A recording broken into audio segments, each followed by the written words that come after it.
We're Okay. good to go. And you're okay if I record, right? Totally, totally. And hopefully, like now I'm going, oh, I don't have a slideshow. It might get a No, little it's fine. boring staring at my face for this whole presentation. Um, and just you were hoping for like 30 to 40 minutes conversation, or is that too much? Nope, that's perfect. Okay, friends, I hope that you don't get tired of seeing my face this whole Wow. conversation. I know it always feels a little different. We're in these formats. It's less, I don't know, just our back and forth isn't quite the same as it would be if we were in a room together. I wish we could be all in a room together, but I'm so honored to get to be here in this space with you. What an honor and privilege to get to join you in your meeting tonight. I have such a deep respect. I feel like I should be here learning from you, the stewards who have carried on a love and a cultivation of dahlias for probably far, far longer than I can even blink an eye at. I'm curious, just a show of hands, if you're on screen, if you've been growing dahlias for more than 20 years. I'm gonna like raise a hand. Okay, more than 10 years. How about more than 5? How about more than 1? Or more than. Yeah. Awesome. It's so great to see it. Wow. I commend you too with your society. What a great diversity of experience that you have. I feel like sometimes it's hard to bring new people in your society and have that like depth and breadth of experience and years and longevity, and also new and incoming members. So way to go, guys. I'm excited and a little humbled to sit before you because my hand would be up in the more than 5 years category. I am relatively, it feels new to Dahlia. So like I said, I'm sure there is so much that I could learn from you. So like Jess said, my name is Deanna Kitchen, and I am the founder of the Growing Kindness Project. And the Growing Kindness Project started here on our little tiny farm. We're in a little map dot of a town. We have a school, a tavern, a gas station, and that's about it. A little bit north of Seattle, Washington. And from our tiny little farm here, this project has grown to be what is now a worldwide team. We have about 2,200 members the last time I checked, of people who are like you, flower lovers, and who are those who are committed to this idea that flowers are a really powerful catalyst for sharing kindness and building and fostering connection and community. And so I'll share a little bit more about that, but this story of how this all got started was entirely an accident, completely by mistake. So when we first moved here to the farm that we're on, just about 6 years ago, I had this dream and this vision to have a cut flower market garden, and that would become something that would financially grow and develop to the point that my husband and I could share that as our main income. So big dreams, big schemes. And it started out my first year that I was contracted by a local farmer to grow dahlia tubers for them. And 2 weeks before planting, they decided that wasn't going to work out for them, and they backed out. So all the plants that I thought I was going to be growing for the subscriptions that I'd already sold, because the horse and the cart were quite turned around at that point, were nowhere to be seen. And so in kind of a bit of a mad dash, I scrambled and talked to all of our local flowers, anybody who was connected with dahlias, and started sourcing dahlias everywhere I could. And kind of by happy accident ended up filling our beds with 500 dahlias. And so we were launched in both feet first into the world of growing dahlias. That was my first real experience. And I was reading everything I could and learning from all the other flower farmers in our area. And it felt like a happy accident that they not only grew, but they flourished. Now I understand that I happen to grow in one of the easiest climates to grow dahlias in, which is zone 8 and Western Washington, where we have lovely low temps in the summertime, long, cool summers. So dahlias really love it here. But what happened was, obviously I had no idea what I was getting into. And we had this absolute abundance of bloom that I did not yet have the capacity or knowledge how to market and sell.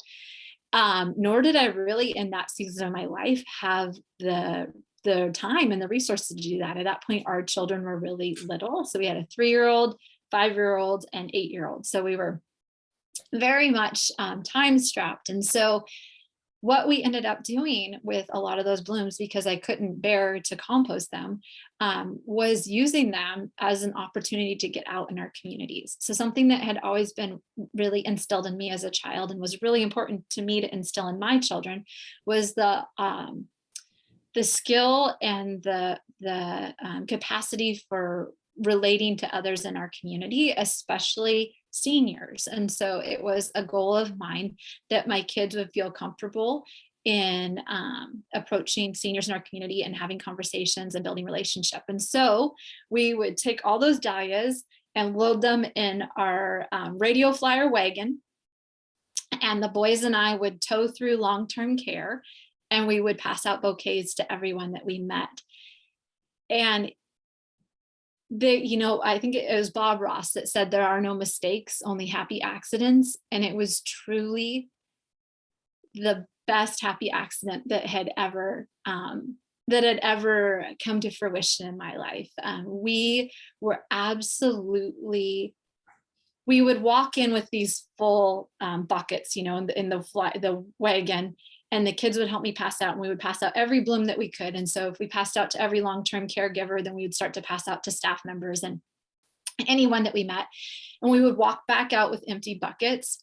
And always we felt like we were walking out with empty buckets and overflowing hearts. There is such truth in the statement that it is better to give than to receive. And it was such an abundantly filling experience, both for me and for my children. And it felt like it was the catalyst that opened doors for us to be able to create community in a way that I didn't know that we would have access to otherwise. The flowers were the tool that opened the door for us to be able to go and build these relationships and meet these people and have these conversations.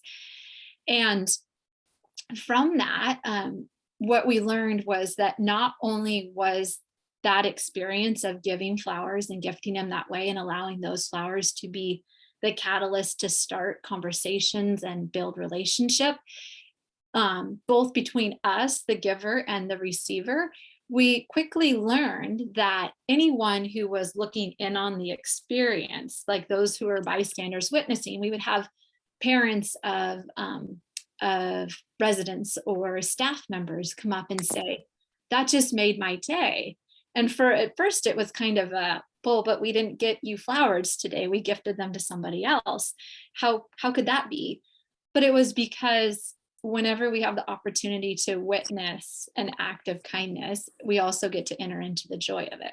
And so it was in that experience of me recognizing that we all want to be the part of a happy story that I got brave about starting to share a bit of this story online. And the response was really incredible. People were saying, hey, I could do that. I have flowers. I can get out and give and share flowers too. Tell me more about how you're doing this. And so it was from that little seed that this project was born, but it was dahlias that were the catalyst for that. And that happened in two ways. One, it was that abundance that allowed us to get out and start making those connections in our community. But as you all know, the dahlias have an incredible capacity for multiplying. And once we divide them, we have this incredible exponential growth in our dahlia tuber stock. So while we were sharing flowers, one of the days, a gentleman pulled me aside and he said, this just makes our day every time you come and share flowers with us. I wish that more people in long-term care like me, like myself, could enjoy this as well. And it sowed this little thought in my head that why couldn't this be happening in more places? If we could somehow support and help other people to do this very same thing, this is this is replicable. Like there could be people in communities all across the world sharing flowers with those who need them most. And so it was that spring, after my tremendously, what I thought was just an absolute fluke, but it was a lot of blood, sweat, and tears that first year of growing those 500 dahlia tubers, that they not only grew, but they prospered. And then we had excellent hold rates that winter. And again, we live in a really easy climate, so we don't deal with some of the really extreme temperatures. We don't deal with the really low humidity. So it seemed like a miracle to me at the time, that spring, when I was dividing dahlia tubers and we had this just absolute tremendous abundance.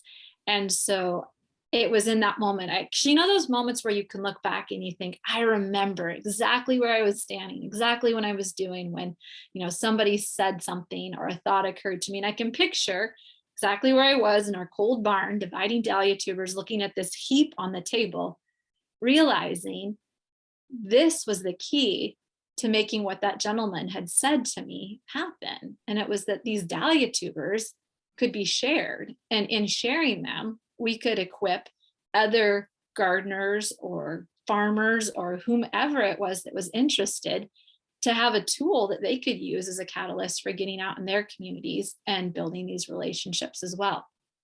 And so it was from that we opened our farm and shared hundreds and hundreds of dahlia tubers. Anyone who was interested could come to our farm and select dahlia tubers. Our only request of them was that at some point in the bloom time of those dahlias, they would take those flowers and gift them to somebody who could use some extra kindness and cheer in their community. And the response was incredible. But in the people coming to our farm and getting the actual resources, there was an overflow, as you all know, of questions like, when do I plant them? What do I feed them with? How much water they need? How do I harvest them? What do I do with the tubers? So we realized that it was one thing to equip people with the resources, but it was another to equip them with the education to know what to do with those resources. And so it was in that we started developing some educational pieces and content to support people in growing dahlias, and then from there growing cut flowers. So that's really kind of how the Growing Kindness Project was born.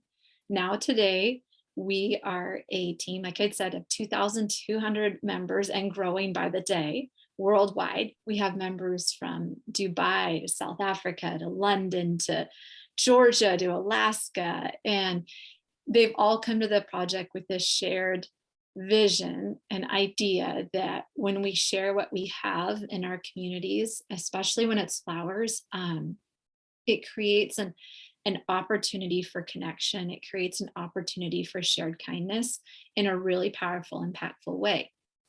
Now, the idea of gifting flowers and kindness is nothing new. I am certain that you have all been already doing that with the fruits of what is in your garden. What we found that's really powerful and impactful about the project is it's about joining arms together and walking side by side with a team who is like-minded and like-hearted, and who is there to cheer you on and inspire you in what you're doing in your community.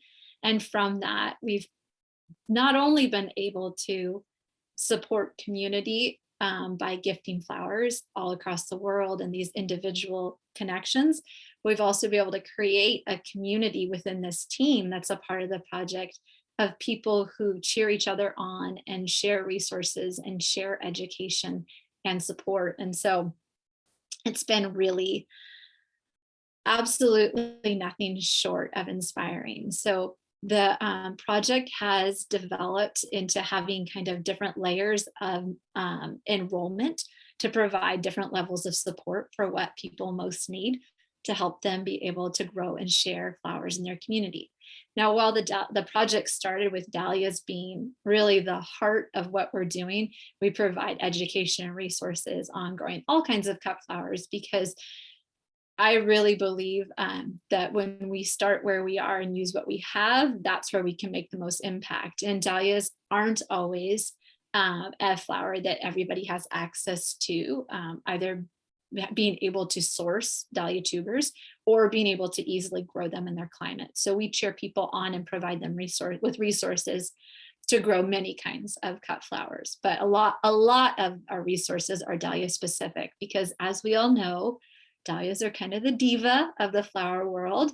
They need a little bit more know-how to be successful with them.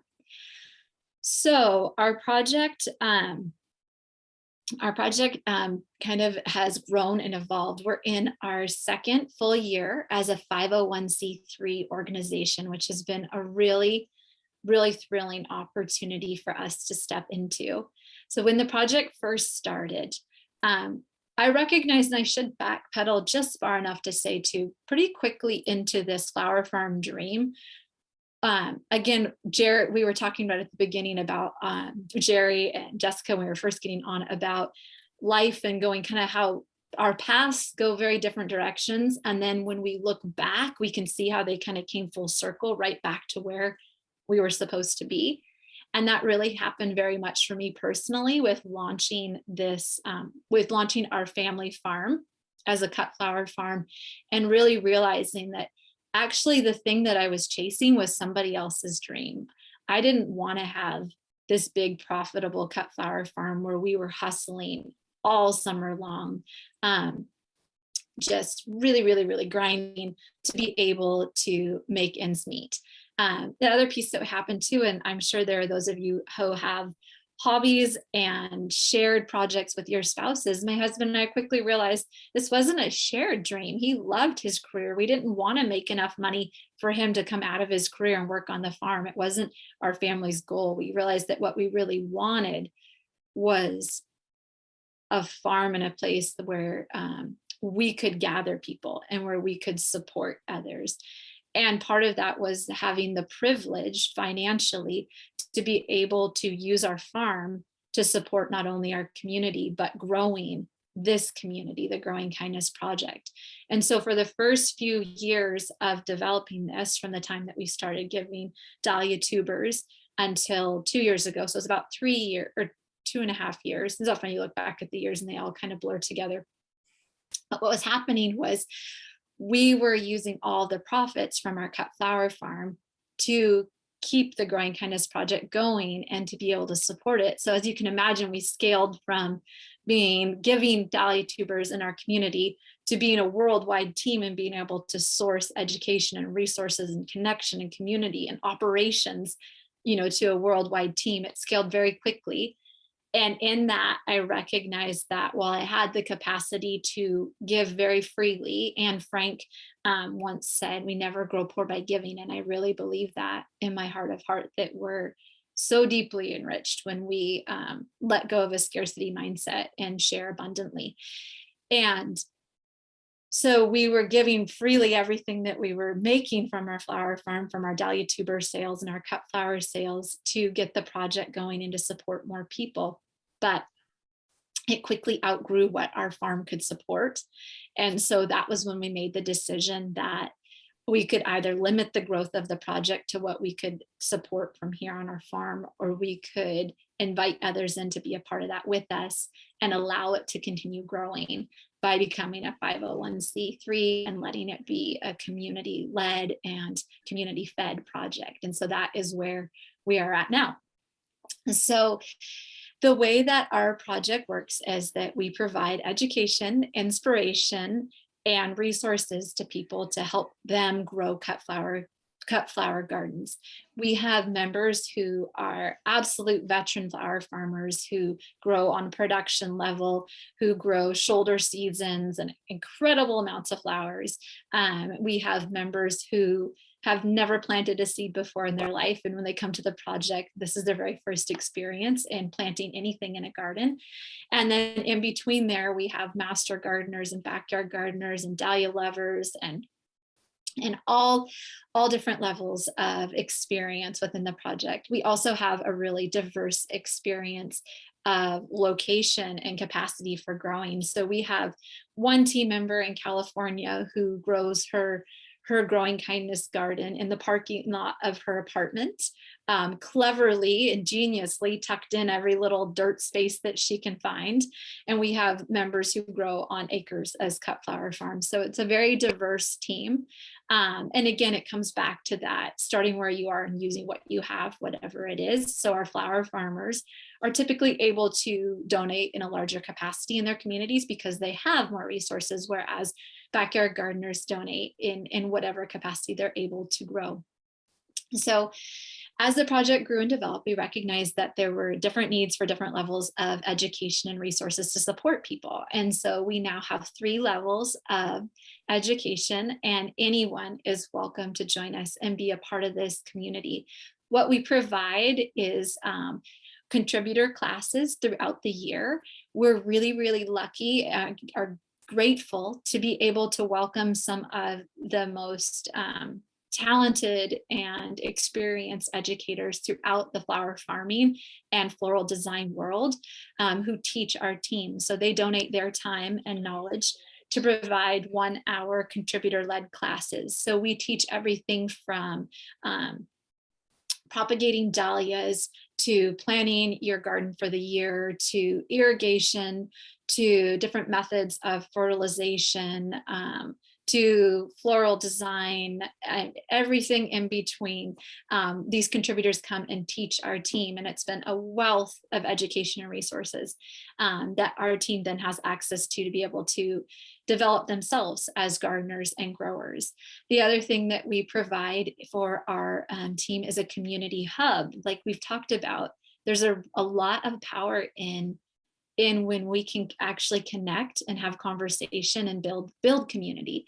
And so that's happened within the project in our space. It was actually Jessica's ambassador team, the 2021 ambassador team, who named our community space. And it's an online forum that functions, I would say, similar to Facebook, but without all the yuck of social media. So it's a space where people can come on and ask their questions. They can chat with each other. They can connect and have local meetups and just have an opportunity to not only build flower friends, but build education and learning from each other. So we also provide connection and learning through that hub.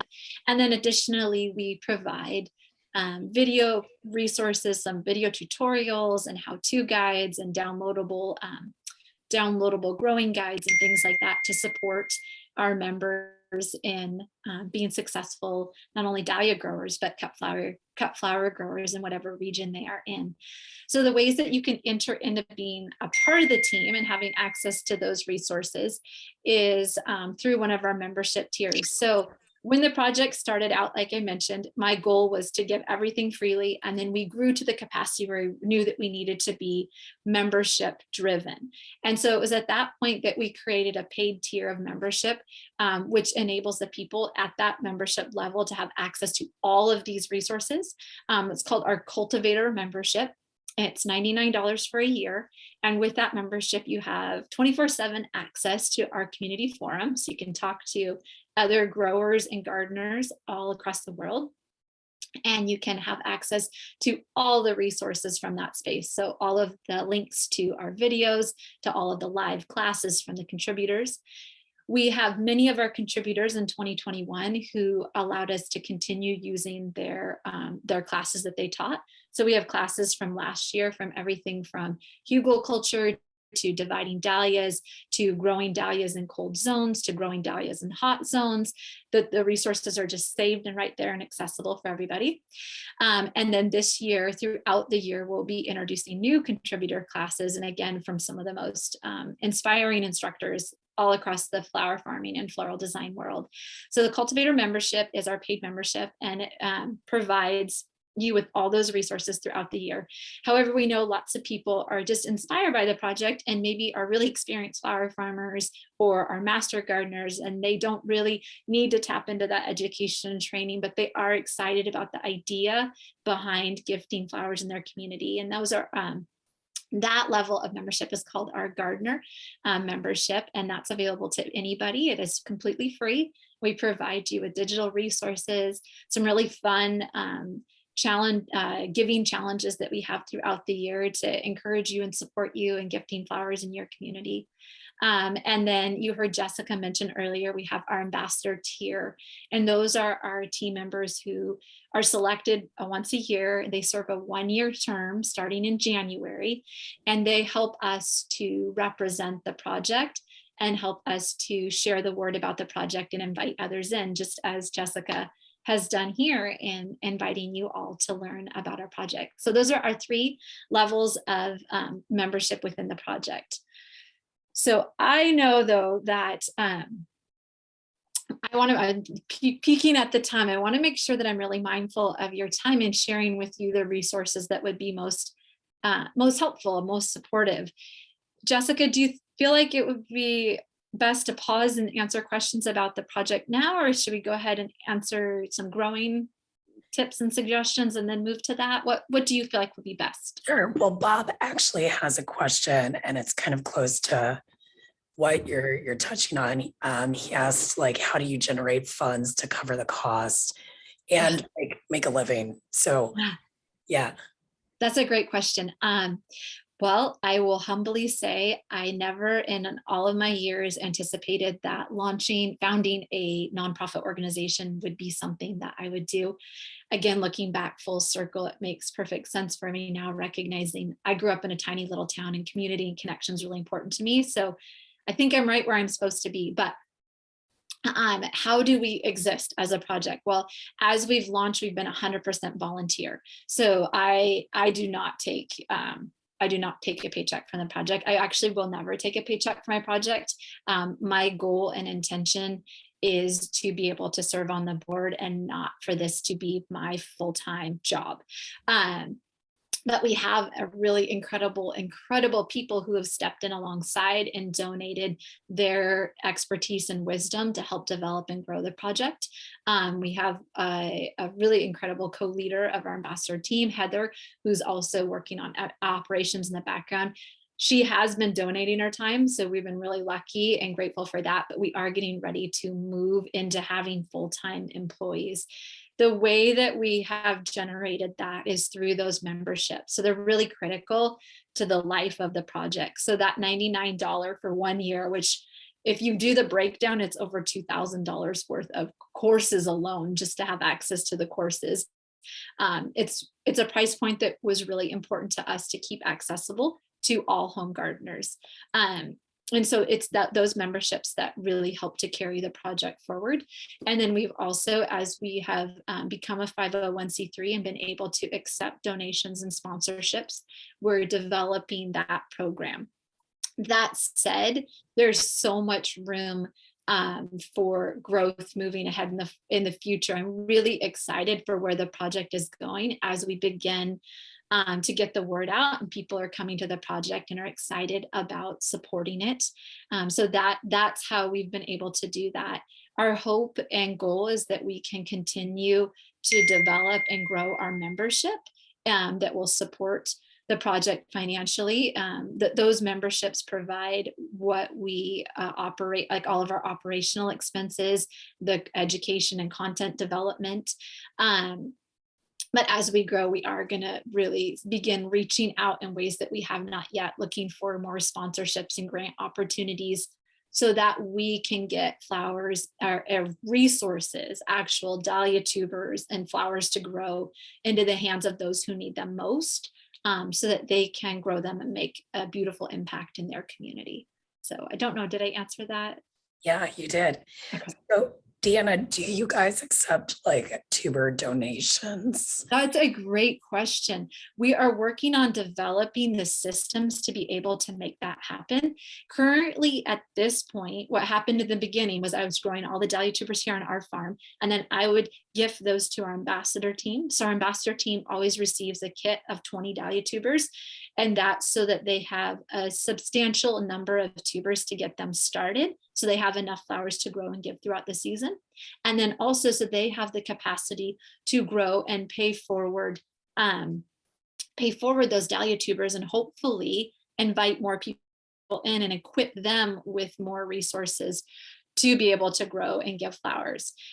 As we are growing and developing, our goal and intention is to create systems within our online community for dahlia tuber exchange. so that our members who are like, hey, I'm a flower farmer, I have 500 extra dahlia tubers here, who needs them, that can happen. Those exchanges can happen there in that community space. So we're working on building that out right now. And we're excited for the ways that it can go, because as you all know, flower growers, flower lovers are incredibly generous, kind-hearted people, and they do share abundantly and generously. Awesome. Anyone else have any questions right at the moment? You could put it in the chat or you can unmute yourself. No? Okay. I'd like to know where you get your vases, because when I deliver flowers to people, I'm always short on vases, and I don't know how to do that effectively. Yeah, that's such a great question. And that actually, it's helpful for me to hear that back, because I've been hearing that a lot from our members. So we have some resources available to them, just some ideas and lists of ways to gather that and meet that need. But it's great to hear that that's a deficit that you're running into too, because it's sometimes it's those really little things that keep us from doing the thing we really want to do, right? So a couple suggestions. One thing that's worked really well for both myself and members of our team is to reach out in your community and ask for donations. When people know what you're doing, they're typically really excited to get behind it and support it. One thing that worked really well for me is I had a drop-off spot in town at a popular coffee shop, and we just had a box with a sign on it that explained, like, we're accepting free vases, here's what we're doing with them, leave them here. And it would be full every week. People tend to be really excited about supporting that kind of giving in their community. The other thing that's worked really well for a lot of our team members is to access, again, that social media love-hate relationship, but to access community pages through like Facebook, Craigslist, like those buy, sell, swap, or those trade sites, and just put out there in the community that you're looking for vases. We've found it can be really helpful if you know specifically what you need to give those parameters. Some of our growers really struggled with tall vases, and so they would specifically ask for like mason jars or recycled like spaghetti and pickle jars, because they needed the smaller sizes. But if you ask, like you know, what's the field of dreams, like if you build it, they will come. Like if you can put out those asks in your community, so far we've seen for everyone who has an abundant response in that. The other thing that I always recommend, again, coming back to that, start where you are and use what you have. It can be really, can get really resourceful in what you have, especially if you're giving a large amount of flowers. You can go through a large amount of vessels pretty quickly. So we have team members who just simply save spaghetti jars, pickle jars, you know, kombucha bottles all throughout the year, and work on just making sure those are washed and prepped. And so they kind of have a stockpile for the growing season. And we have lots of team members who use soup cans and just run them through the dishwasher and, you know, tie a ribbon around the front. And it's really simple, but there's something so approachable about the humility of it not being overly fancy. It's not like it's some crystal vase and there's this heavy expectation of this costs a lot of money, I don't know if I can accept it, or this costs a lot of money, I'm responsible for returning the vase. So we've actually found that oftentimes those really simple, humble vases make it even easier for people to accept what's being given, and it makes it easy for us to have access to more of those. So Thank you. Yes, mason jars are a great alternative, aren't they? They're perfect for Dahlia. They really are. I really love the little pint wide mouth ones. They work really, really well for us as well. So Yeah, and Pat, if you're on Facebook, in our area, there's a bunch of it's called Buy Nothing groups. And in your area, so I'm part of Cleveland Heights, I'm part of a Buy Nothing group. And I literally asked for vases last year, and I ended up with over 200 that are sitting in my basement for me to use this year to wash and clean. And so if you need vases, Pat, I will drop some off. My husband will be thrilled to get them out of the house. So let me know. that was my experience too, Jessica, is we actually ended up with more than what we needed, which was great because we had the connections in the project to say who needs vases, we've got them to share. But even if you ask friends or family too, like a lot of times I have a girlfriend who saves all of her kombucha bottles and she knows I don't have time to wash them. So like she says, this is my contribution to growing kindness. I wash the labels off of the bottles. So yeah, a little bit of getting gritty and resourceful and just asking. It always amazes me when we get brave enough to ask what the response will be from our friends and family and community. So Yeah, and Pat put in the chat, orange juice and milk curtains. You could use. Good idea. yeah, awesome.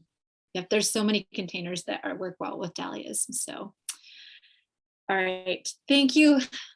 I feel like I'm just talking at you. I'm sure you've gathered this is a project that is very near and dear to my heart. It has been the hardest thing that I've ever done to launch a nonprofit organization like this. And it's also been the most abundantly, richly rewarding thing I've ever done, to see the way that when we put out that invitation for people to connect around this idea of more kindness and more connection and community, like the response is so incredible. And I know we all feel it. Like we are living in a world that feels so very disconnected and so very unkind so often, that when we're able to put a magnifying glass on those stories of goodness and beauty and kindness shared, I guess it just kind of renews a little bit of our hope in humanity. And when we get to do it cumulatively, it really is like being a part of a team where we feel cheered on and spurred on by those around us in the work that they're doing in their communities. So I would absolutely be so honored if any of you would consider being a part of our team and joining us as well. We welcome anyone with open arms to join us and be here. If you're not interested in being a part of the team, but love the idea of the mission, we also, like I said, we're learning how to ask bravely and boldly. We have a GoFundMe account set up through our website, and we would welcome donations that support us and being able to gift Dahlia tubers to more people in our project, as well as provide education and resources. So on that note, I have a few minutes. I'm going to jump into Dahlia growing things. Sure. Okay. Like I said, I feel a little bit intimidated sitting in front of this incredibly experienced group to talk about my experience of growing Dahlia tubers, but I guess we all always can learn something from each other in our different seasons and experiences of life. And so with that, I was just going to share kind of my few top tips for growing Dahlia tubers that I've gleaned both from other flower farmers as well as my experience growing dahlias here on my farm. Like I said, we started out with 500 plants. At our highest, we were growing I think I planted about 900 our peak year. And we quickly realized, again, that recognizing what was best for our family and what we were driving for as a family, that was way too many. So we've scaled back. This year, I'm actually only planting about 300, as so much of my time and energy right now is spent on developing the project. But I live and grow in zone 8. So we were really lucky to grow in a great dahlia growing climate. So just a couple quick tips on things that I have picked up over the years from other flower farmers in my experience with growing dahlias. These may be old hat. You might have heard them all already. I apologize if this is old news. One of the things that I'm getting asked the most right now is, when is it time to plant my dahlia tubers? And there are so many different approaches and ways to take to this, but the answer that I love to give, because it's what's helped me be most successful here in my growing zone, and I think it's the best, safest indicator with planting. We could look at soil temps, we could look at air temps, we could look at all the things. The best little tip and trick that I heard is plant your dahlia tubers when the lilacs are blooming. So I don't know, maybe that's one that you've all heard already. I see smiles. I don't know, maybe everyone's like, that is old hat. No, we have a lot of new members. especially on this call too. So I know, Jerry waits a little longer than I do. I take the gamble and I planned probably sooner than I should. But yeah, I hadn't heard the lilac one. Yeah. So the great thing with that is, it's got kind of letting Mother Nature be the indicator. So when the lilacs are blooming, we're almost always past last frost date. We'll very rarely get a frost at that point. The soil temperature has warmed up, the air temperature has warmed up, the day has lengthened out. And so it's just a safe window. Obviously, there are 101 different approaches to take, and it does come down to really knowing your soil and your growing zone really well. But if you need that, like, what is my safe window? That's a safe window for getting your dahlias in the ground. Obviously, they can go in the ground a little bit earlier. We can go as much as 2 weeks before last frost. But one of the things that's great that I have experienced here on our farm is when you wait to plant, or at least my experience has been when I've waited to plant, the growth tends to be really about the same as my later plants versus my earlier plants because of those warmer soil temps. They all end up catching right up to each other really quickly. So that's one great tip if you're new to dahlias. It's been really successful for us here on our farm. Another tip that I have, and again, this can be determined a lot on your soil conditions and your climate, but it's also really important to be careful of over watering. One of the biggest mistakes that's easily made if you are brand new to growing dahlia tubers is to get them in the ground and then treat them like a seed. And we know that a dry seed is a dead seed, but a dry dahlia tuber is not necessarily a dead dahlia tuber. And that's because they have the hydration and nutrition they need within the tuber to grow. And so if you are new to growing dahlia tubers, a rule of thumb is to wait to water until you see green sprouts and leaves emerge, unless you live in an incredibly dry climate where your soil is very parched and dry without that added moisture. So here in Western Washington, we have a very humid climate. So we wait to water until we start to see growth and leaf growth emerging. So that's another common misconception when dahlia tubers grow in the ground, that they need to be watered as a seed, and they don't. They can actually rot if they get oversaturated in the ground. So that's one thing that we've learned here on our farm to watch out for. The other piece of advice that I want to give you, and I said at the beginning, there are no mistakes, only happy accidents. So hopefully if you are a brand new dahlia grower, I can share with you a little snippet and save you from my first year happy mistake or happy mistakes, not great mistakes. One of the things that is so challenging your very first year of planting dahlia tubers is waiting for them to sprout. It seems like it's an eternity. You start to question every single thing you've done. Did I divide without an eye? Or is the soil too wet? Did I not get good, good variety? Are they rotting in there? What's going on? And one thing to know, if you're new to dahlia tubers, is that dahlia tubers bloom at very different times, just like us. Like my husband, he jumps out of bed and he's ready to rock and roll in the morning. I take a little while to get going. Dahlia tubers are the same way. Different varieties wake up at different rates. Some tubers, you get them in the ground and they hop right out and you see sprouts right away. Other varieties, you can wait 3, 4, 5 even weeks sometimes, depending on the variety and the growing conditions. So if you're new to growing dahlia tubers this year, my best advice to you is do not dig up what you planted in faith, because that's what I did. I couldn't handle the suspense. I was sure that I had killed them. I was sure that my investment of $500 or 500 was not $500, but 500 dahlia tubers was down the drain. I'd done something wrong. So after I planted those dahlia tubers, I didn't start seeing sprouts those first 2 weeks. We'd had especially cold spring as well. So I started digging around, trying to investigate and see what was going on. And they were growing just fine. The only thing I did was disturb them and set them back and have to replant them.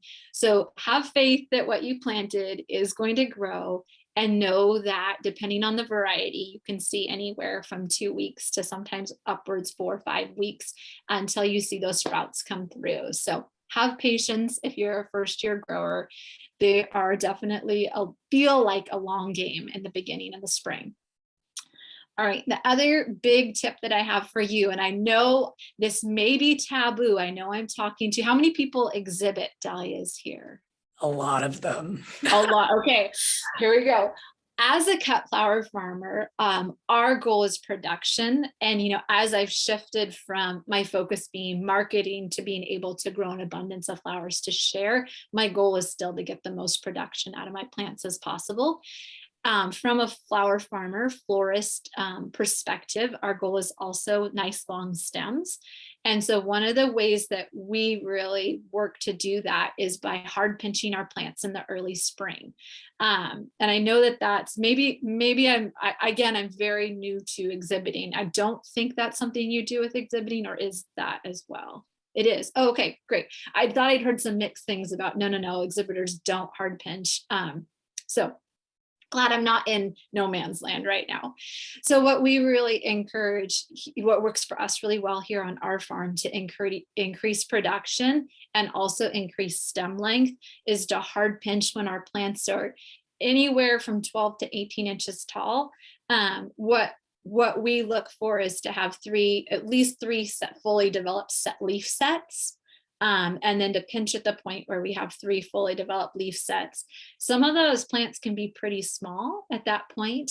We found it isn't a detriment to their growth as long as they have those 3 sets of leaves that can be able to still generate food for the plant. So when you pinch, you encourage the plant to send up all those lateral stems, which means you have a slightly lower, bushier plant. They're typically more stable with the wind, or to hold up the weight of the blooms, especially if you've got those bigger blooms.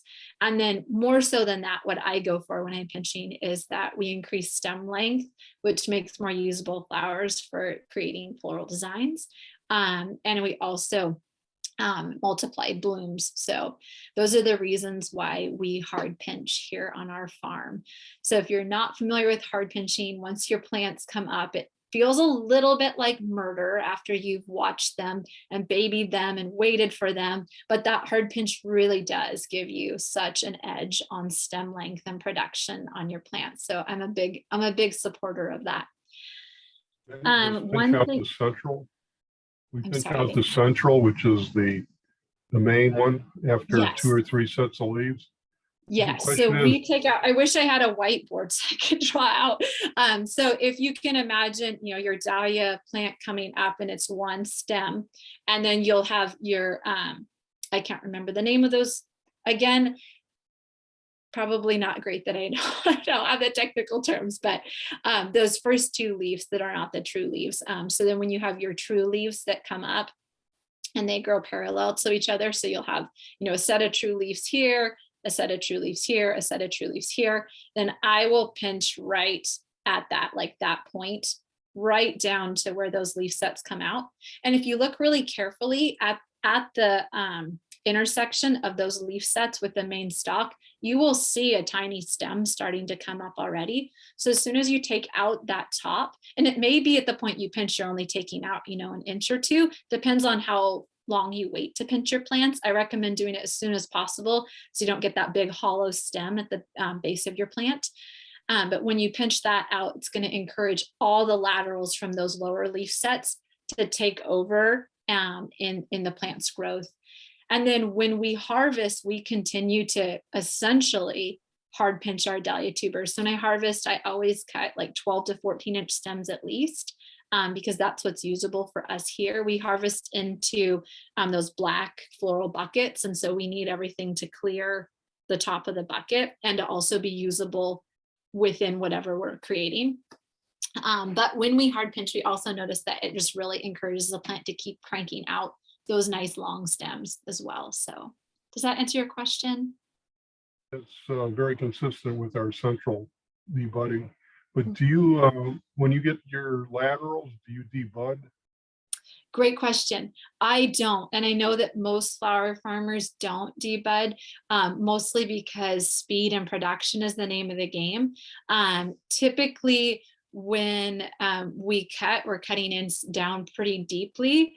And that kind of helps to just force those nice big single blooms as well as longer stems. Again, I feel, like I said, this is where my true colors are going to show, because I definitely do not come to the table with the depth and breadth of dahlia growing experience that you do. I just know what's worked here on our farm, but most flower farmers don't disbud just because they don't have the time to invest in it. So they just really work on taking real deep cuts on their plants just to keep that production going. Good advice. Good advice. Mhm. Yeah, Jerry, do you want to ask your question?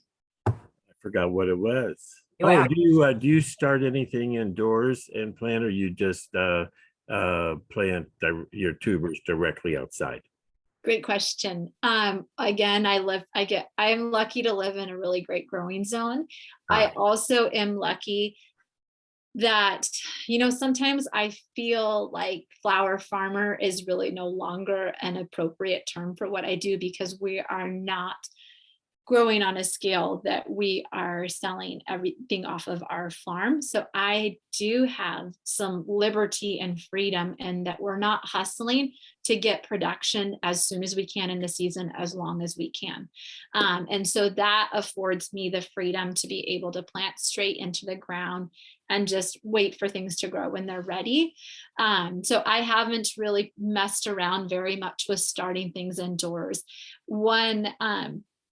One of our contributors in the project, his name is Julio. He has the flower hat out of Montana. He's a flower farmer, farmer florist.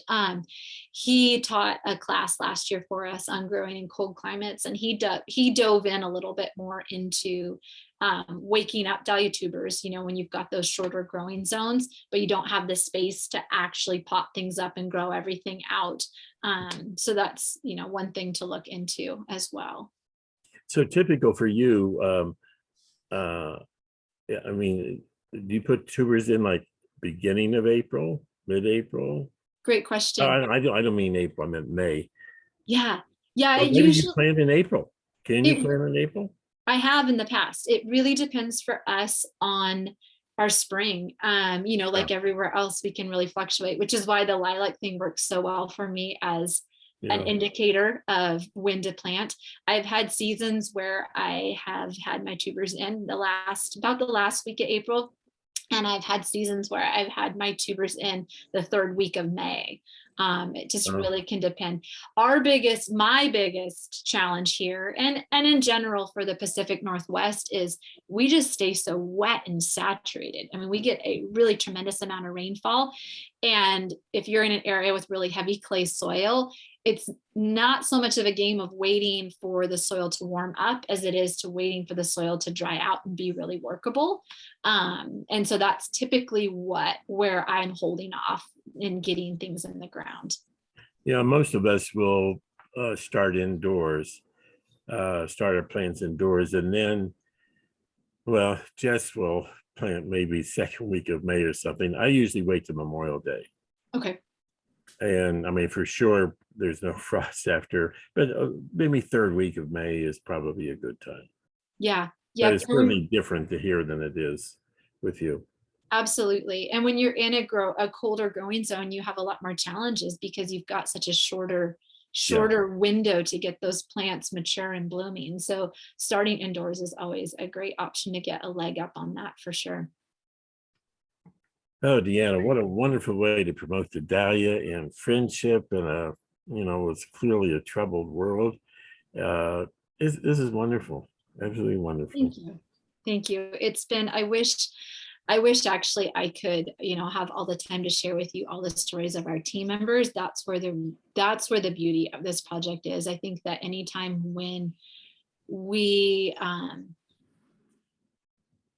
we can just build community, there's so much beauty in that. But the ways that these team members are impacting their communities is really incredible. When I first started out, we thought, the vision of this project, at first initially I thought, this is going to be about connecting children with elderly, like that's where this is going.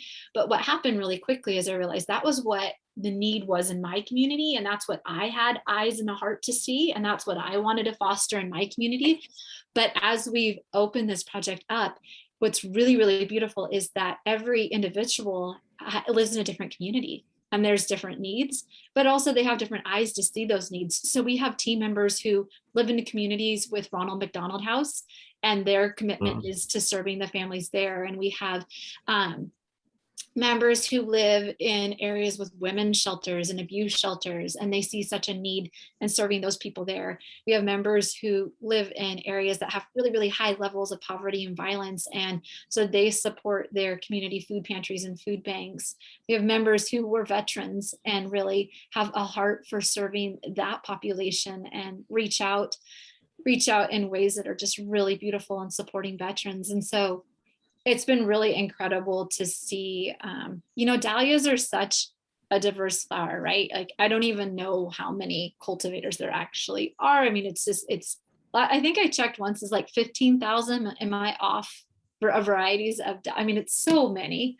And kindness is a lot like that. It takes a lot of different shapes and forms and colors, and everybody individually has their own way of reaching out in their community. And the fact that we're all using flowers is this shared, catalyst for making those connections happen. But it's the individual heart and capacity for seeing need in communities where the real beauty of the project lies. So.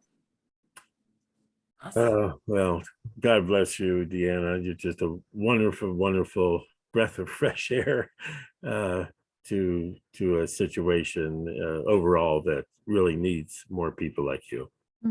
Well, like I said, it's really been a team effort. It's been humbling and beautiful to get to lead this team, but it's the parts together that make the whole, and it's an incredible team. So I would welcome and invite you, if you want to learn more about the project.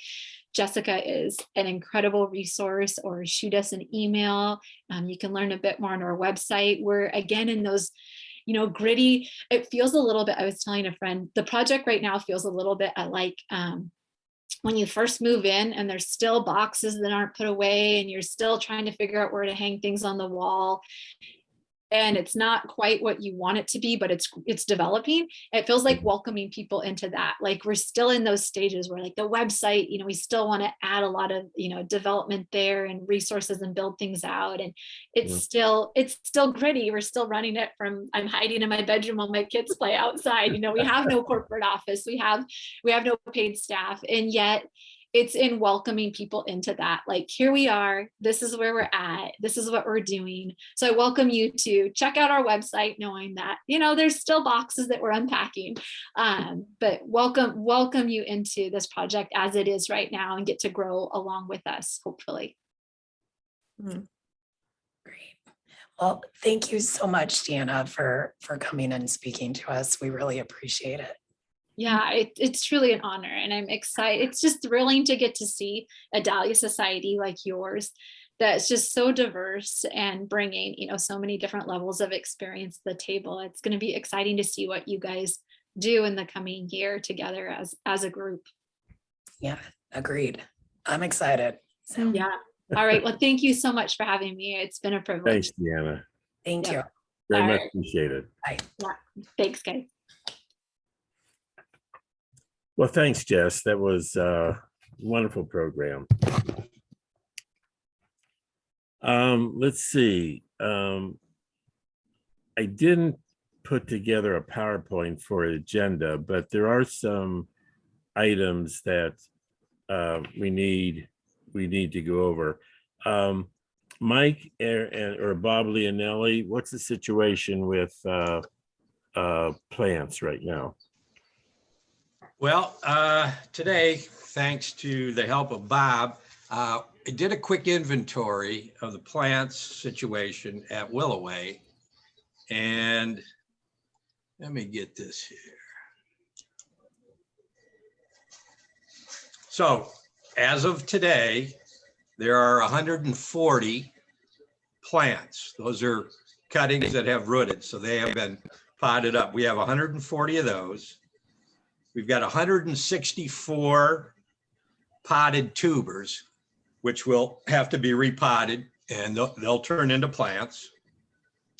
And there are about 200 cuttings sitting there now that we're waiting on. So that's about 516 possible plants. Now, I know that sounds like a lot, but then you have to take into consideration, we have to give 60 to Tom Demeline. We usually send 30 to Elkhart. And I'm going to say probably, maybe, hopefully high that, those aren't all going to produce. So maybe we have about a 20% loss. So you're down to about 340 plants. And then there are some tubers that were donated by folks that I would like to get back to them. So that's probably about another 30 out of that. So there's probably about 300 plants right now that would be available. And I think we probably will do maybe one cutting next week, and that's going to be that. Because usually it takes 12 to 13 days for the cuttings to root. And then I certainly would like at least 2 weeks after that. So after we pot them up, that there'll be some decent sized plants. So that's kind of what you're looking at. Okay, so you're looking, so your estimate is 300 plants by May. Say, May, right, for the May 22nd pickup date, correct. And that includes Elkhart or not? That does include the plants for Elkhart. Now, the other part of that equation is there are about 40 or 45 of Dave's plants that we took from his basement that were already started as plants. And the thought on that, really, some of those are going to go to Miller's in Avon Lake as part of that memorial for Dave. Some of those too, I think, should go to Elkhart. Dave took plants to Elkhart, so I think maybe Dave's plants could go to Elkhart. So some of those of Dave's could go to that. And the other thought was any of those that would be remaining, we would use as part of Tom's allocation. That way we would get those back every year too. So Lori, Elkhart is the Midwest Dahlia Conference has a business meeting every year in Elkhart, Indiana. Randy Foyth, who is online with us, is the president of the Midwest Conference. It consists of 17 societies or so in the Midwest, and so and we go. The business meeting has a plant auction every first Saturday in June. So when Mike referred to Elkhart, he was referring to the fact that the various societies donate plants to the auction that takes place in Elkhart, Indiana, June the 4th. You're welcome to go if you'd like. So anybody can go to the auction, Jerry? Anybody can go. Okay. Yep. There's a luncheon, and I think the luncheon, I forget is, I forgot. I can email it to you. I think it's $15 for lunch or so forth. You can go for that. Yeah, it's a box. Jerry, I've been out to Whirlaway twice this year to help Mike and previously Dave. And this year it seems like a bonus year with the conditions and how things are progressing out there. It's extremely green. I sent you some pictures earlier. I don't know if you got the email and can post those, but there's pictures of the cuttings, there's pictures of the plants that are growing. And, the effort by Mike and others is really looking good out there. Now, I did get them. I didn't get a chance to look at them yet. I was talking to Send them to Jessica. She can post them. Yeah. I was talking to Barbara Hosta today because Dave had mentioned to me that neither Holden Arboretum was going to have a plant sale, nor was Rockefeller greenhouse there in Cleveland. But Barbara just informed me that Rockefeller is on Thursday, Friday, and Saturday of May. I think it's 13, 14, 15, or something like that. So now the question I have, and we can think about it, and I'll just get around maybe to the executive committee next week to see if we want to participate again in Rockefeller. Barbara said that she would head it up. She would, take care, because she was always there with Dave and Rob and myself and some others. So the question though is, and that's the reason I was asking Mike about the number of plants, because if we send, let's say, if we take 100 plants to Rockefeller, then that means 200 for us, Mike? That would be kind of the math. And this is my thought. Yeah. We have done this, and the priority is for the members to have first dibs on these plants. And if we, cut it down to 200 plants, that's not giving people a lot of opportunity. No, it isn't. And the biggest drawback really at this point for me is to start, then I'd have to start which plants go where, the logistics of things. And the worst thing is we don't have the Dave Mobile. That's So right. We don't. to me, that just kind of cinches it, Yeah. I mean, maybe it would be something where, hey, sorry, folks, situation being that it is, I can't, the short notice, it's just not going to be feasible. That's my opinion. I will certainly go along with what anybody else says, but that's just my opinion. Thanks, Mike. I have I think I agree. I agree with you too. But I thought I should, ask the rest of the. Absolutely. Absolutely. Okay, good. Jessica's added 80 new members this year. 90. I believe. 92. I think we're up to 92. If Nancy's Wow. on, she might know for sure. Plus you've given them. It's right around there. You're supplying them with 5 tubers as a membership drive. Yeah, so what I did, and if you're a new member, I think I've already given most of you yours. I sent out an email with a form so they can RSVP, so I could make the bags ahead of time. And I had a couple people respond saying they couldn't do petites on the 7th. So I set up some times where people could come to my house and get them.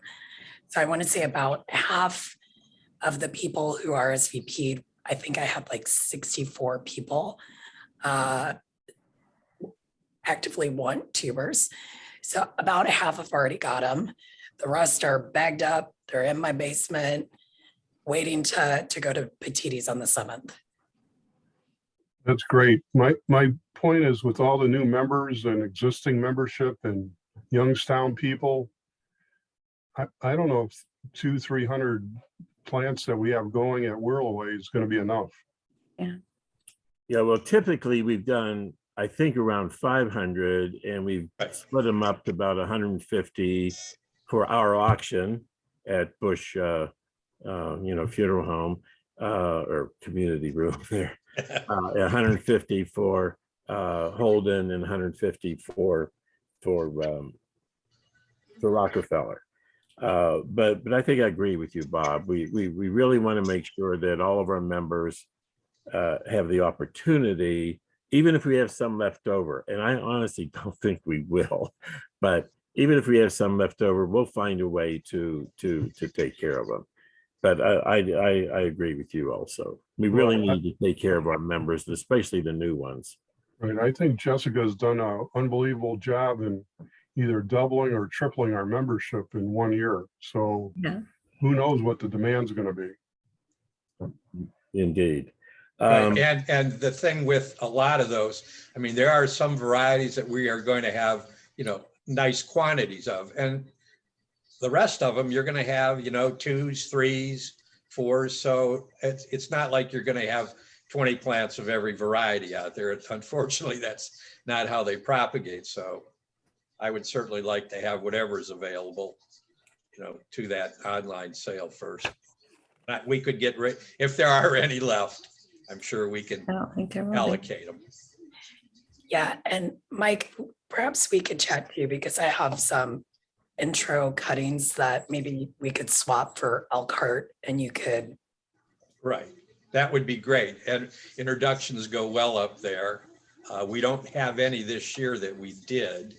I may have one or two that I can add to the bunch, but yeah, that would be good. Some intros, some of Dave's, and it would be a nice selection for those folks up there.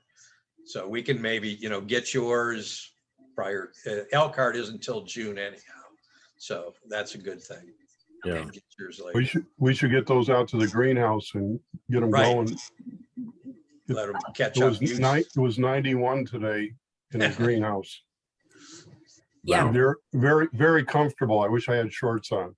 By the way, yeah, the intros at Elkhart go really well. By the way, the auction there can get a little bit out of hand.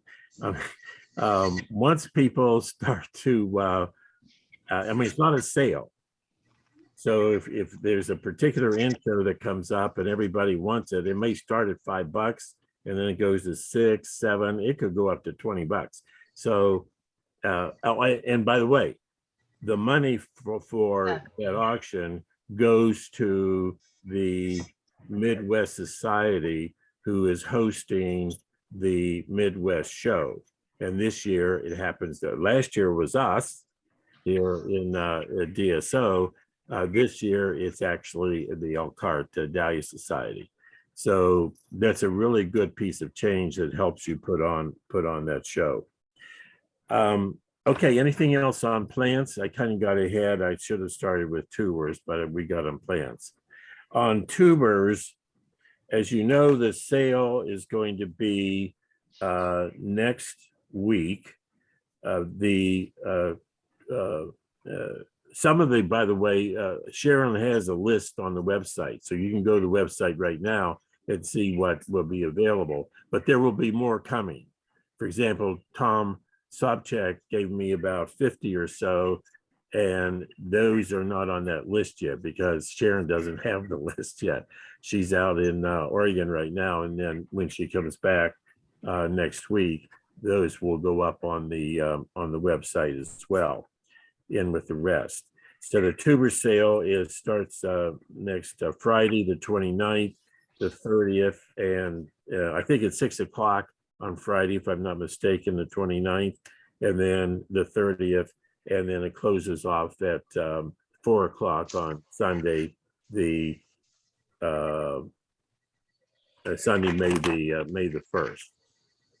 And then the pickup is on Saturday, May the 7th, as Jess mentioned, at Petiti's Oakwood. And that's where you can pick up your pre-ordered tubers. There won't be any sale there, so you do have to pre-order online in order to get tubers. Any questions there?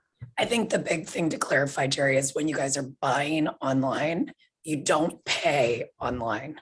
No. You'll just add it to your cart, check out. I think you put your name in so we know who bought what. And then when you pick it up, you can either write a check or bring cash, preferably exact change. Yes. Thanks, Jess. Yep. Okay, any questions? Okay, good. So I think that pretty much Just a side note, Jerry, yes, the tubers that you received from somebody, are they sprouting? yes.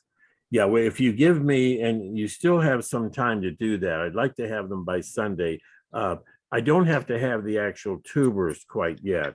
I just have to know by Monday if you are contributing any that are clean and well marked with a name on it and has an eye, or at least a really, really, really good potential for an eye. And then I'll make sure that somehow I'll get them picked up from you.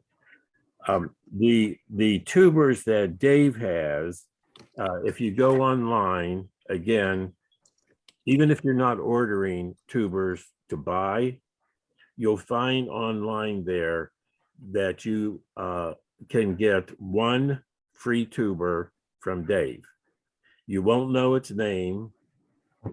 I guess we're going to tell you its size so that you can, if it's a double A, you want to pinch it accordingly. But you'll get a free tuber from Dave. And then in the Summit Mall show, which is in September, we're going to have a special section for all blooms that were grown from one of Dave's tubers. Exactly what we do there, I'm not exactly sure right now, but I'm hoping, of course, Mary, his wife, will be there and the kids, and it should be a really, first of all, it's fun time in such a sad situation, because you won't know the actual name of the bloom unless you happen to be expert in being able to identify beforehand. But we'll tell you what the name of the actual tuber was at that show. Okay, so again, you need to go online, even if you're not buying a tuber, you need to go online to put your name in to get one of Dave's tubers free. And then that also will be picked up at Petiti's Oakwood on May the 7th. Okay, everybody okay on that? Yes. Any questions? And thanks to Tammy, I think, who's going to help putting the bags and stuff together and so forth with Sharon and Jess and maybe some others. So we thank you for that. Okay, the Dahlias of Today booklet that some of you pre-ordered are in. Randy has given them to Sharon or Rob, and I'll get them next week. Those also will, the ones who pre-ordered, they'll be available at Petiti's Oakwood to pick up. And for those who can't get to Petiti's Oakwood, I'll know afterwards who was able to pick up and who wasn't, and then I'll manage somehow to get the to get your pre-ordered booklet to you thereafter. Okay. Barbara, a couple more things, then we'll just ask about if you have any Dahlia questions and answers. Although Deanna did a wonderful job in telling us how to grow. The Barbara host mentioned that we're going to do another wreath this year for, I forget what it's called, the Globe Project at Cleveland Botanical in December.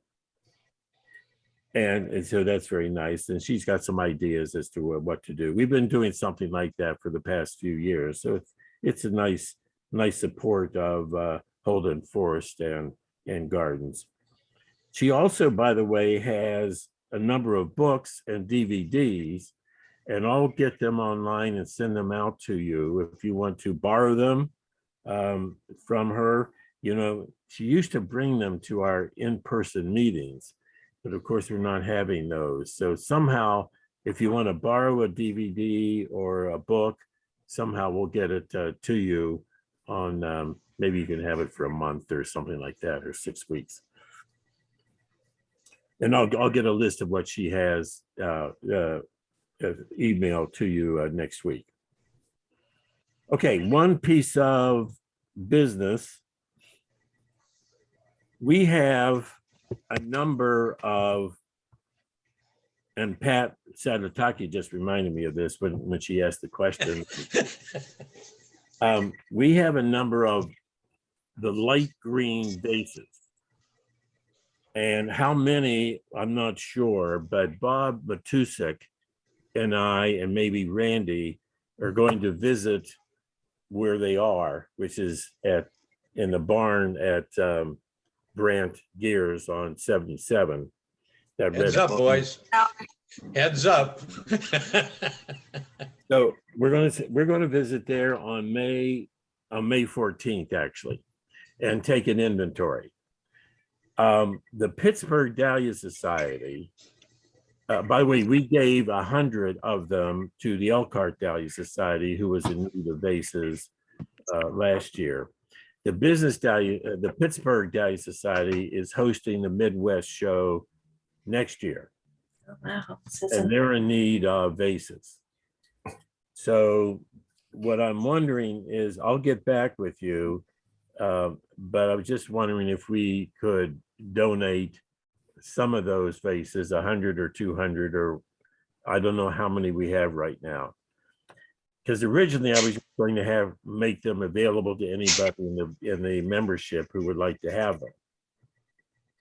One, for the reason that Pat Sanatati brought up, and that is when she shares her blooms to various places, it's nice to have a vase for it. Although, as Pat Spacuzza mentioned, I just use orange juice cartons, and when Marianne takes them to the libraries around and so on, they have a vase there. They just, in fact, sometimes I go in there and I see the orange carton on their counter. They just use that as their vase. Anyway. I could use a green one. Why Go ahead, don't we donate them to the Midwest and then put it on a rotating basis to societies that are holding the Midwest Conference? Randy, what do you think of that? I think it might be a logistic nightmare, but I'm just guessing at that. Yeah. At least you have them to rotate. Yeah, but then, it may come up to a storage problem, Yeah. and stuff like that. But I mean, I'm open to anything as far as I'm just trying to help Pittsburgh, and that's my job to, help the societies, especially the ones that are hosting the Midwest show.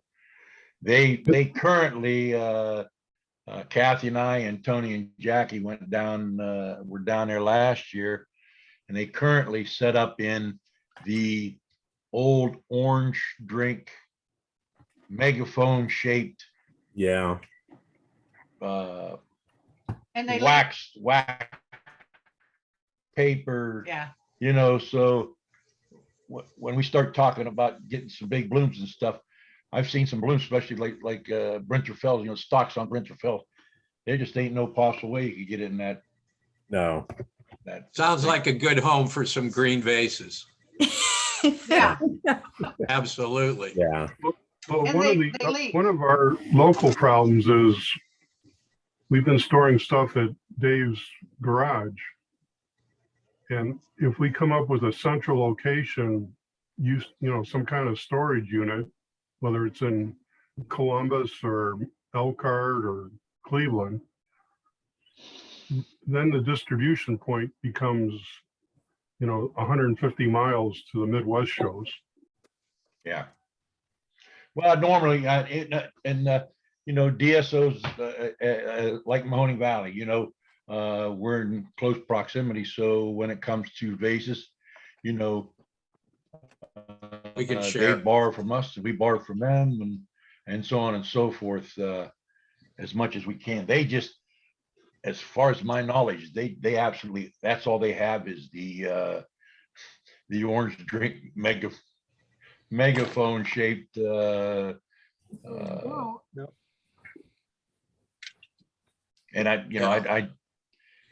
we don't, I guess, and I haven't contacted them. They did ask if somebody would, be willing to share, their vases with them. And, Mahoning Valley is the closest society to them. So I don't have a problem with that one way or the other, but I thought if I knew that DSO gave 100 to Elkhart last year, and maybe that would be a possibility of doing that. And we won't know until we meet there on May 14th. Yeah. Well, and I don't know. I mean, 100 I don't know how beneficial even 100 would be, because the number that you have at a show, I mean, if you have a show with 1,500 blooms, that's at least 600 or 700 faces, Absolutely. isn't it? So, I mean, but it will help. It will help. Right. It would be nicer to have green vases and cardboard deals for sure. Yeah. So Yeah. I think they were if they need them, give it to them. Yeah. They are a setup experience, Mike. Yeah. Well, maybe we can make it a better experience, huh? Yeah. Yeah. Oh, yeah. Well, I'm sure as far as the Midwest show that they will have to borrow some bases. I no way around it, I don't think, but Yeah. you know, if we can alleviate with a contribution of bases, that might be all right too. Again, I haven't contacted Pittsburgh at all about any of this. Okay. If they have to use the orange juice ones, they could use those for the smaller flowers if they don't have enough, and if we don't have enough of the big ones to donate. Yeah. I don't remember how many flowers they had at the show last year, but it was a lot less than what we have. It was a Yeah. smaller show. Well, it'll be a Midwest though. It won't be just there. Oh, yeah, right, next year. Yeah. I'm just saying what they had last year Right. is Yeah. all they had, for- Yeah. they'll Yeah. need some other ones. Anna, are you still with us? If I can unmute between the barking dog and the Oh, there kids you going to are. bed. Harry Rosetto sent us his thanks Oh, good. for the $500 donation to the National Capital Society for their show. Did you get anything from Elkhart? Maybe. Okay. They did, excuse check- me. Yeah. Excuse me, I did talk to Rusty Ritchie out at Elkhart. They did receive your $500. Okay. I know that now. Okay. Though that's basically what I know, because I want to know if they had actually cashed it yet, because I hadn't heard back from them, I don't think. Okay. Any other business from anybody or comments? When will the email come out with the links for the sale? They're online. Yeah, you'll just go to the website. And I think it's on the homepage. Sharon has, Yeah. It's right at the top of the Right at the homepage. top, and it Yeah. says Cougar Sale. and then once the sale launches, there'll be a page specifically for the store. And you'll use that link to get into the store. There's no password or anything. You just show up on Friday and buy lots of tubers. Yeah. www.Dahlia Society of Ohio, one big long Right. word.org. O-R-G. Right. Right. Fantastic. Thanks. Good, sure. Any others? How about Dahlia questions? Hey, Jerry, can I say a little bit about the Go ahead, Randy. spring meeting and plant auction out in Elkhart? Go ahead. We did send out an announcement to that effect. And the people within your society should distribute that via emails throughout their membership. And the first one we sent out, yeah, and you're gonna get you're gonna get another crack at it since you did so well the first time, because Yeah. there was some errors on there, and it had to do with the zip code and I think she sent the correction too. Yep. The box lunch. Yeah, well, and then the box lunch, because when you send your registration in, you have like four selections for your box sandwich. You know, you got the, I think, ham, turkey, beef, and veggie. So that should be in there. So I'm gonna resend that, and since I'm staring you in the face, see if you guys will resend that. I apologize for all the network problems, but goes along with life, I guess. Right. All right, thanks. That's all. Jerry, when do you think our first live meeting is going to be? October. No picnic? Oh, Yes. yeah. Let's picnic. Picnic. And then there's on July 29th, Tony and I will have I don't know what we're going to call it, but basically how to show. So if anybody hasn't shown before or new members, if you're interested in just learning what it is, we'll have that out at Mobius, and you can come and just learn, you know, what it is to show and how to stage a bloom and how to fill out your card, how to attach it to the flower, all of that. So it'll be a great way to kind of get to know each other and Yeah, great idea. learn how to exhibit all at the same time. Yeah, great idea, Jess. That's July the 29th. Yeah. Which is Friday evening. That'll be in the digest too. Yeah, it'll be, I think it's 7 on Fridays. So if you're on the west side, that gives you some time to get over to the east side. Right. Then Have the a couple picnic Oh. will be also at the Mobius Nature Center in Aurora, and the picnic is the first. Let's see, it's the first Saturday in August the 6th, probably at noon till maybe 3 or 4.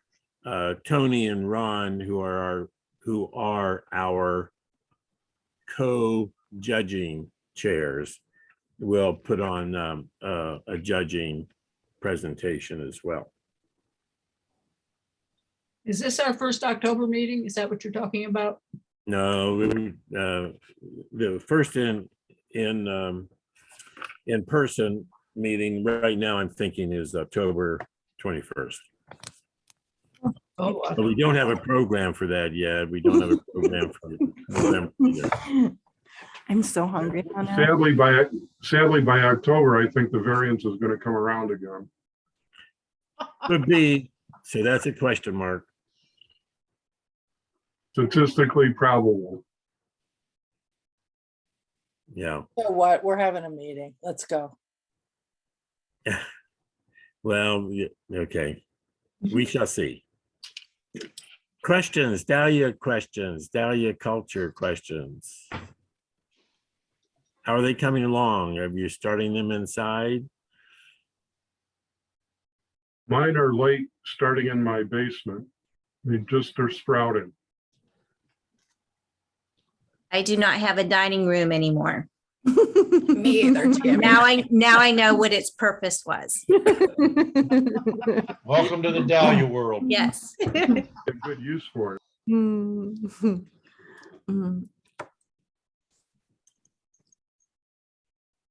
No Dahlia questions. Okay, I'll just sit here. This is like my students, you know, I ask them a question and then I can wait them out. Lots of practice.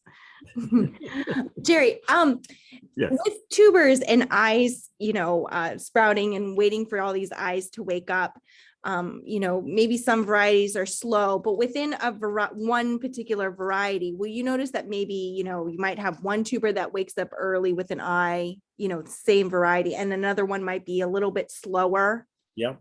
and completely Very normal. possible. Yeah. Yeah. And so if you gave it a number of weeks, a range-ish from like low to high, what would it be? What could it be?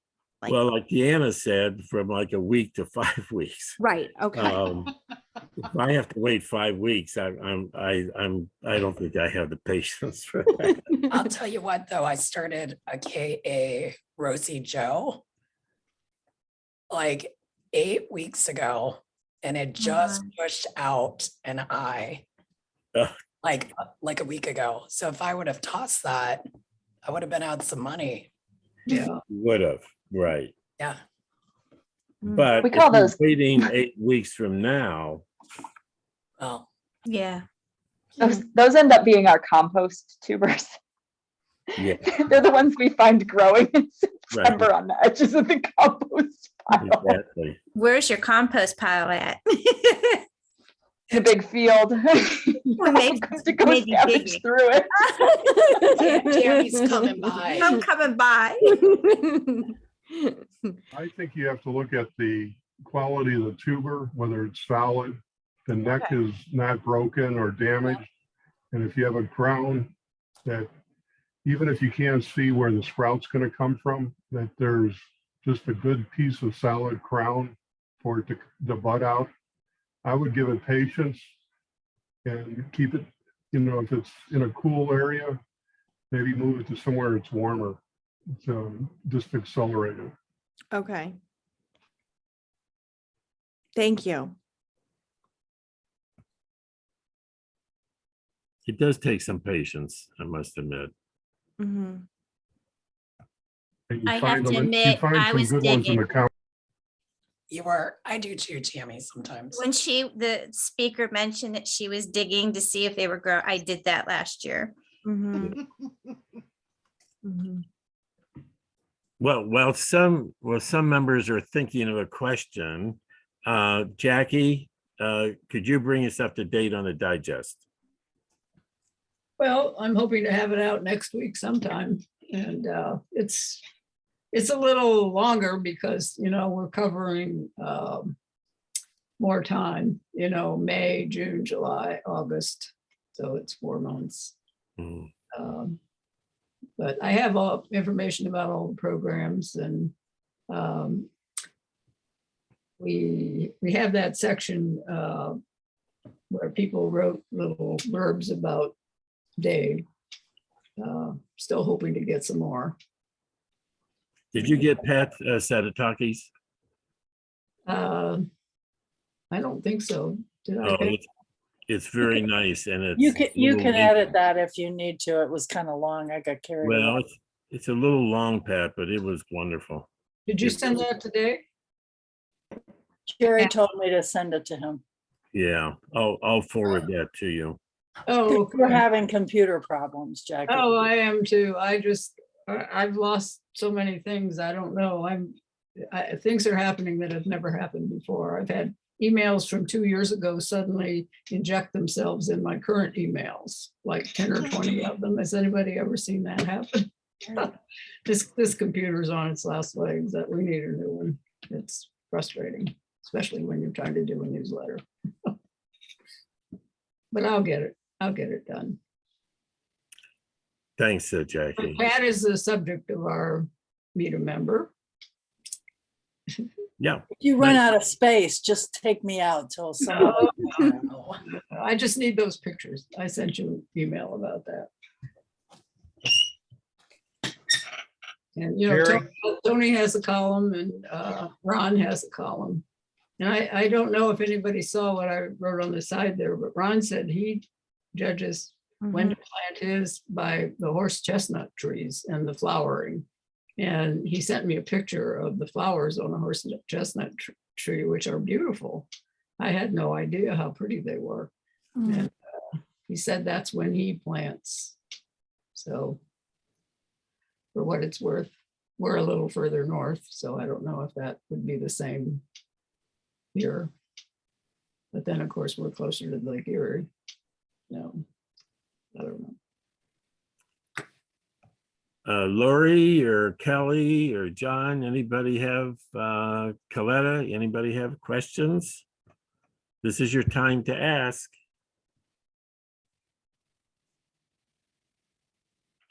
Okay, I have a question. Good. my question is that I had laid some dahlia tubers out in like a flat tote, and they have sprouted, and so I have them under some grow lights, and some of them were getting really leggy because I didn't have the grow lights down far enough. So I cut them to see if I could sprout them, and those sprouts had mostly perished.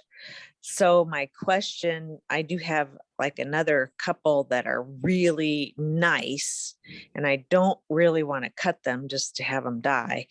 But how do you get the sprouts to grow from the tuber without dying? Do you put them in water? Do you, I'm a little bit of a loss to try and save maybe any of the ones that I have left. So you mean, in other words, they started to grow and they got leggy, so you cut them off and you wanted to try to propagate what you cut off. Is that your question? Yes. Okay, so some of that's one had- thing, and Mike and John and I think others will be able to answer that. But the tuber should also, wherever you cut it off, if you give it time, it will send up another shoot. Yes, they are sending up additional shoots, but I suppose my question is that whatever I cut off, I had dipped it in some rooting hormone and put it in some just some potting soil stuff, but they didn't survive. They had some of them had died off, and my question is that the proper way, or should I put them in water to root them that way? First of all, my guess is they were long, white, stringy things. Well, they were pretty long, so maybe I just didn't. Were they green? Were there leaves? Yeah. Oh, okay. They did have some leaves on them, so that's why I thought that they would grow. But in order to put them in the pot, like maybe I just didn't have a long enough or a tall enough pot in order for it to go. Mike, you want to tell Kim what you do out at Willoway? Turn on your sound. Mike, are you still with us? Okay. Are we all right? Yeah. Okay. When we start the tubers at Willoway and they start sprouting, we let them get up to where there's probably two sets of leaves, probably 1.5 inches or so. So there are, they're green. And when we cut them at the base of that sprout. And I was always told to try and get that cut as close to the bottom of the node as possible. If you don't do that, there's certainly less likelihood of that sprouting. So it really, I think, depends on the point of maturity where you cut that and where you cut it. And what you've done with the root tone and stuff is fine. But I would say maybe they weren't mature enough, or when they were broken off, they weren't broken off at the base of a node. So that's kind of the way we do it. But you do need to let those sprouts mature to get up and have some sets of leaves before you really cut them. So it sounds like maybe yours were starting to get the little leaves on them. They just never got to that point. They got broken off and were not viable at that point. Yeah, I don't think that, now that you're saying that, I don't think that I had enough leafage. Like they got too leggy, too tall. Yeah, and right. That's Yeah. I cut them. So they probably didn't have enough, they didn't leaf out enough Right. in order for them to survive. But what you Okay. were doing about bringing the light down closer to them, that should certainly help. Now, where you broke that off, like you said, you should be seeing some new nubs coming up around that wound where you took it off. So you should still have certainly a viable tuber. You need to make sure the node is being hit with the rooting hormone, not Right. the stem. And And the node is where those leaves come together. So you want to cut it right below that. It's like at a joint where the leaves come together. And that just makes it, I think, a more viable way of taking to the rooting. Okay. And so if I do have a successful cutting that does root, that then will produce a tuber once it's growing. Is that Right. correct? It will. Now, in the first year, in most cases, you won't have as many tuber produced as you would, starting with a tuber. But you should have some at the end of the year. They just may not be as predominant as the ones that you start with a tuber. But sometimes they do. I mean, again, they're a plant, so they sometimes go their own way. Okay, thank you. You bet. I'm also wondering, Kim, how you said you lowered the lights. How long did you leave the lights on for? No, I didn't lower the lights. That's why they got leggy. Okay. I did not lower the lights. And so I'm going to say they were probably 8 inches above. And they were on the lights. I usually turn them on around 8 in the morning, and I usually shut them off 6 to 7 o'clock at night.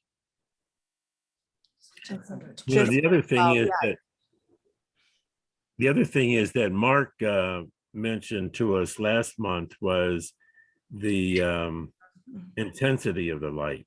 Mm-hmm. I think mine get leggy also, and I think it's because I just have maybe 2,500, whatever those the lumens, or 2,500 whatever, and he was suggesting 7,000.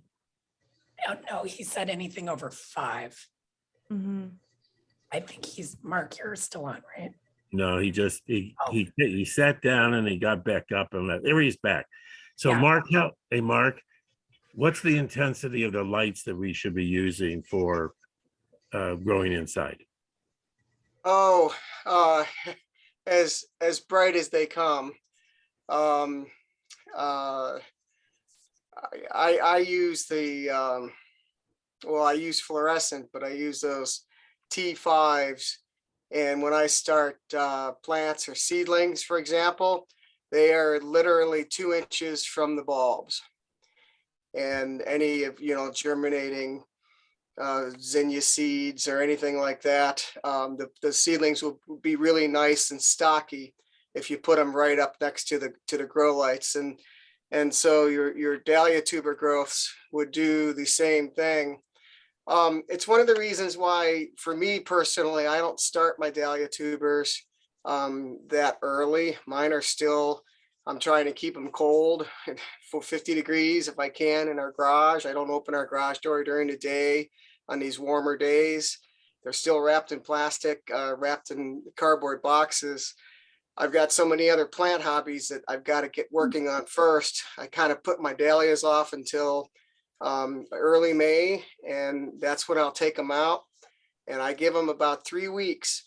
And all I'll do is take them out. I'll lay them flat in black flats that have a couple inches of soil. I'll just lay the tubers out. I'll just cover them up with 1/8 of an inch of soil, if that. And I actually put them outside during the daytime, and I let them have natural sun, and they start to sprout immediately because they're anxious to sprout by May. They almost all sprout very, very quickly, and the sprouts are thick and stocky and short because they're sprouting out in the sun. And if it's a cold night, I slide the trays back into the garage and close the garage door. And by the 3rd week in May, I've got nice little 1 or 2 inch growths that are nice and thick and fat and stocky, and it's just a delicate little root system, not a huge root system, but just a start of some roots, and they go right into the ground. Cover them lightly, and they just they grow really well. I can't deal with all the leggy shoots. I tried to do the tubers inside and they just grow too fast for me. And I got these spindly shoots all over the place and I just didn't want to do it that way.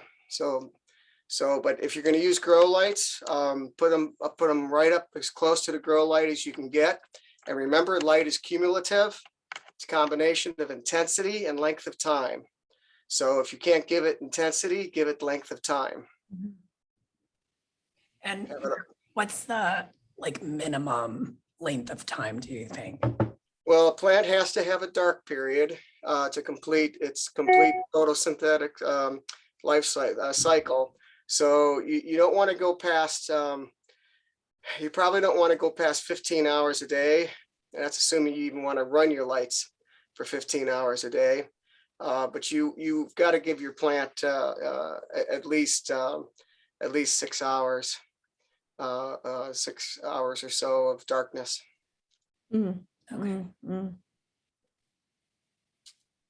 Thanks, Gary, Mike. I have a question. If you have some that are getting leggy, what are your suggestions? For me, Or for whoever wants to chime in, if you do have some now that may be starting to get leggy, would you cut them back to restart or? I'll just start by answering that. There's vegetative shoots everywhere. There's probably new vegetative shoots on the tubers that haven't sprouted if you have nice collar tissue. But all you have to have is one sprout. And if you have one sprout, basically no matter where you cut it, there's going to be vegetative buds that will sprout. So cut it down to a ½ inch or an inch from where it comes out of the tuber, and it will probably sprout with 2 sprouts, certainly 1. Thank you. I would suggest pinching it back, taking the central out after you get the second set of leaves. Okay. Thank you. Also, if you started them in the basement and they're growing pretty good, but you don't want them to get leggy also, warm days, sunny outside, get them outside and get them in the sun for the day, and then cold evening, bring them back in. And that's what I do. And it helps them to bush out and be real nice and green. Thank you.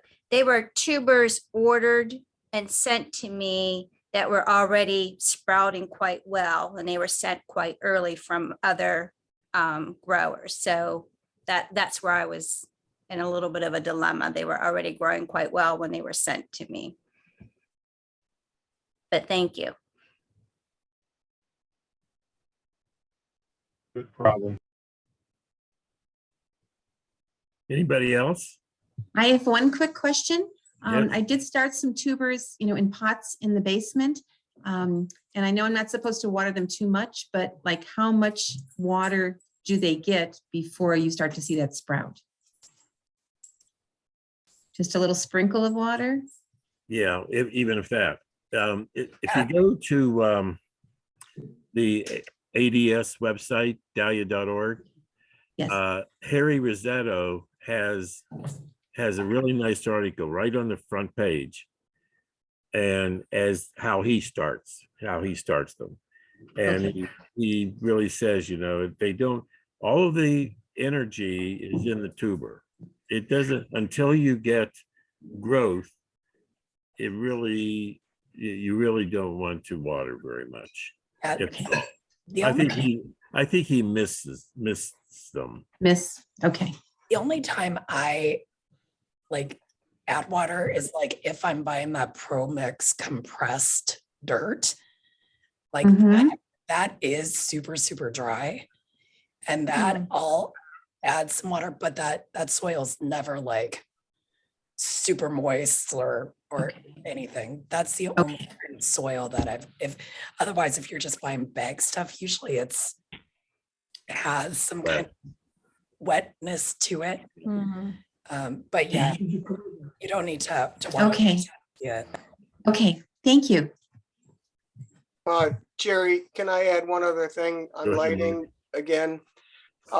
So fluorescent lighting is all very wonderful. But if you're just growing something temporarily for a month or two, like you enjoy starting Dahlia tubers in order to get a nice stocky plant to move out in the end of May, or if you want to do cuttings.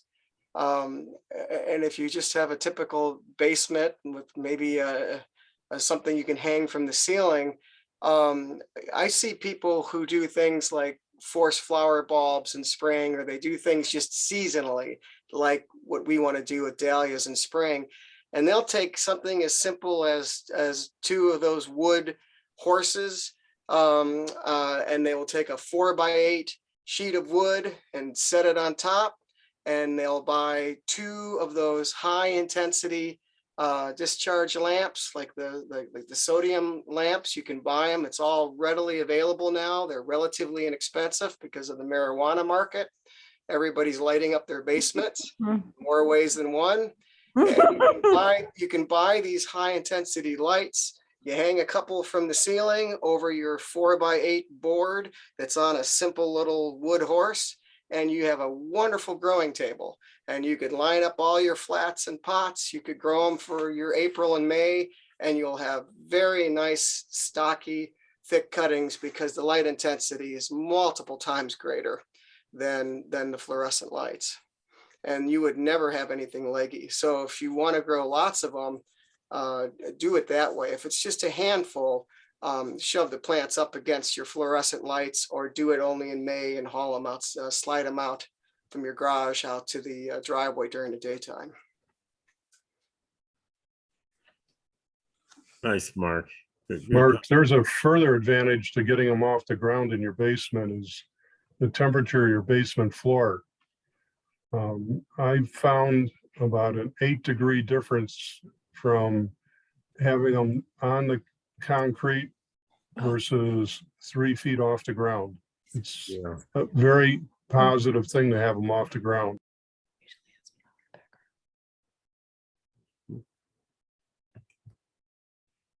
Okay, anybody else have any questions? Don't be shy. Oh, I think Carl's talking. Carl, you have to unmute. Let me.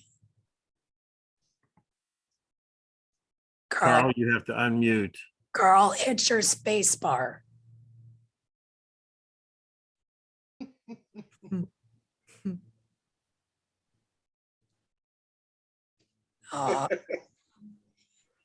Carl, usually you could hit your space bar on your keyboard and that might unmute you. Hold down your space bar. Oh, I think he said it doesn't work. Anybody else on a PC that knows? Oh, he knows how to share a screen though. Yeah. Not quite right, Carl.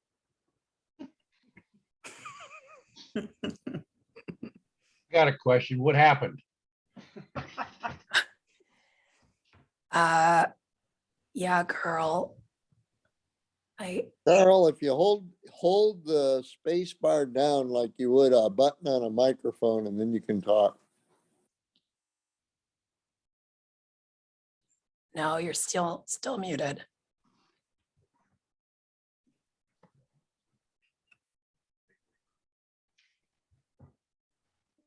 Oh, okay. Oh, time for a drink. Oh, did that work? No.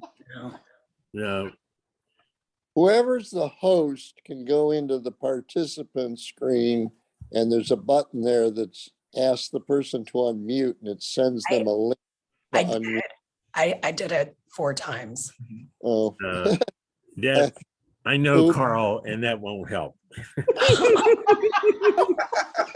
Poor Carl. Carl can't even defend himself, Jerry. Sorry, Carl. Does anybody know sign language? Yeah. Yeah. How do you tell? Can you show them where the? Carl, I might be able to. You know, I know the host can mute everybody. You should be able to unmute everybody too. Yeah, it just says ask to unmute. It won't give me that. No, it doesn't do it. Yeah, you used to be able to unmute, and then Zoom, when they upgraded, took that away. All you can do is ask people. Oh. Yeah. Anybody else have a question? Controlling. Yeah, Okay. I'm trying to control Carl's screen for him. There's Carl and Joyce. Oh, That's a nice picture, Carl. Carl, I don't think that's working either. Well, sorry, Carl. Carl, can you hear us? Can you hear us? Just put your hand up if you can hear us. Okay, go down in the left-hand corner. Left-hand corner, you should see a microphone. It says mute. Left-hand corner of your screen. Oh, I did that. There you go. no, he's still muted. There you go. Now you're, yes. Carl, you did it.